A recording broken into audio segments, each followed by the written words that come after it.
world peace. Everybody wants world peace. Nobody believes that there can be world peace.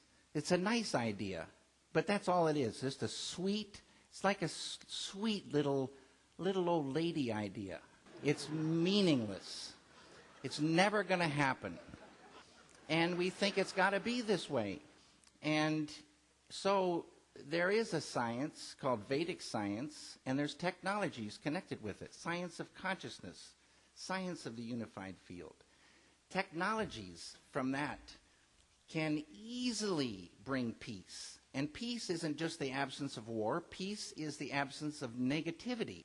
Peace is real, and it comes from the unified field. And the unified field can be enlivened in an individual and bring enlightenment. It can be enlivened in the world through a peace-creating group and bring peace.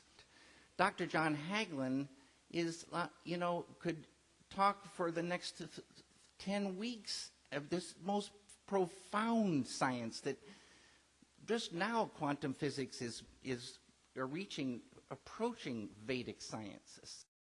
There are 300,000 manuscripts and books on peace.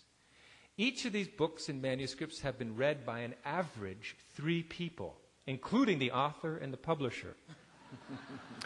Who wants to read another book, about peace? We want to create peace. There's an actual science of peace, because the field of consciousness is the field of unity, field of bliss, field of peace, on a tangible, palpable, powerful, physical level, millions of times more powerful than the nuclear force, if we can just access it. But consciousness can access it. What we need are more peacemakers who develop their nervous systems to the point where they become lighthouses of peace, radiating peace. When an individual mind contacts being at the source of thought, when individual awareness expands, boom, to become universal, it creates a ripple in that universal field, just like it were a ripple in the electromagnetic field. And that ripple propagates in all directions at the speed of light.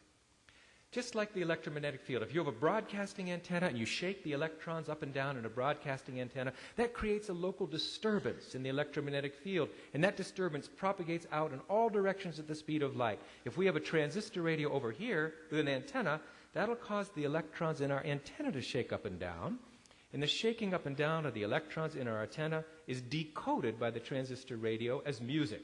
So information gets communicated through ripples propagating through the electromagnetic field. In the same way, we stimulate the more fundamental field of unity, fundamental field of consciousness. It creates a ripple that can be felt.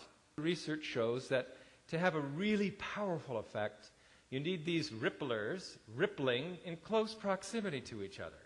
And that creates not a ripple, but a tidal wave of unity, tidal wave of peace, tidal wave of coherence.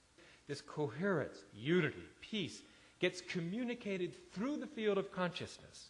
That's why it's really important to understand that consciousness is fundamentally a field that we share, that underlies and pervades us all.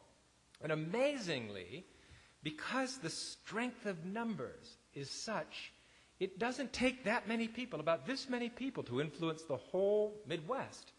And that's because, if you have 2 loudspeakers, like in a boombox, close together, and they're playing monaural sound, that means they're playing in sync, the volume of sound generated by 2 loudspeakers is 4 times the sound of 1 loudspeaker. 3 loudspeakers produces 9 times the sound of 1 loudspeaker if the speakers are close together. That's because those waves add coherently, producing a wave that's 3 times as high, but a wave that's 3 times as high has 9 times the power. The power grows as the square of the height of the wave. That's why the research shows that the radiated influence of peace in the environment grows roughly as the square of the number of people doing it together. The n-squared effect amplifies the power to be enough to produce a demonstrable, repeatable, publishable effect on crime rates, even terrorism, even stopping warfare in war-torn areas like the Middle East. It's a technology. It's a science and technology for peace. Negativity goes away like darkness goes away when the sun comes up. The sun doesn't even have to try to drive the darkness away. The sun doesn't even care about the darkness. The sun comes up and it goes. The unified field gets enlivened, negativity goes. It just goes. This peace isn't a stupid thing. It's not like a doily, like I say. It's not a doily. It's powerful.